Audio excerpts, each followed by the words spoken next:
Hello, fellow fans of the first-gen CRXs.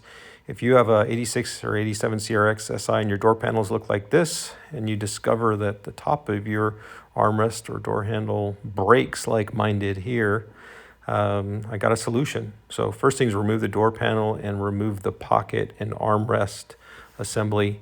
It's just held on with Phillips head screws. Get a Dremel type tool. In my case, I have this Craftsman rotary tool. In addition to that, you'll need a bit. I got this little grinder bit so I could get deep down into the foam and grind out the foam. And I'll show you that here in a moment on how that worked. So what you'll find is that this is filled with foam and there's a solid core. And so what you need to do is get down and around that core to reinforce this and re-secure the plastic piece that broke off from there. So what I use is that bit. You can see I ground down and created a cavity around that plastic core, roughing it up without removing too much material. But this cavity is what we're going to fill with JB Weld to strengthen this. And to do so, I use three products. Well, Loctite glue, super glue, and then JB Weld with their mixing straws. And I'll show you how I use those here. So first thing is to use the super glue to glue on the broken off tab so it holds it in place during this process. And then get a 6mm bolt, hex bolt, and a rubber washer.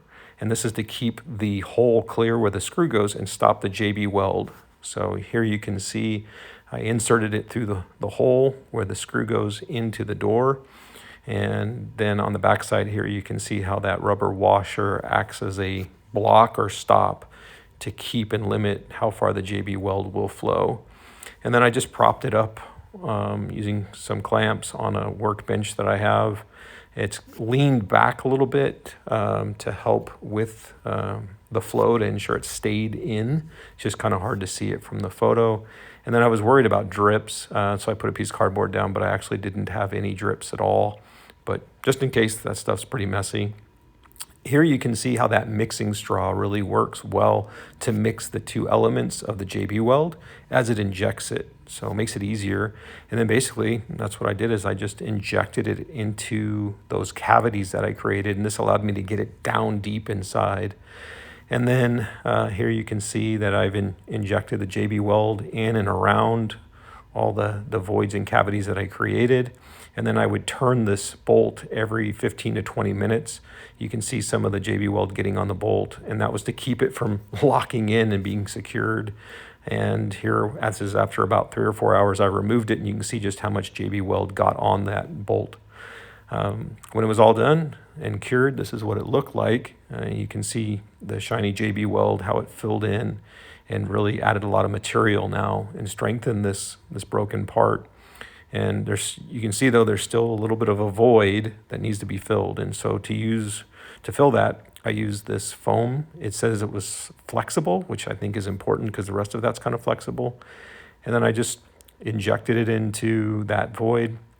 I used a piece of cardboard to scrape it off to limit how much expansion it would have and to make cleaning it up down the road, during the next step a little bit easier, so it's flush. And then after it cured for a couple hours, you can still see it bubbled up a little bit.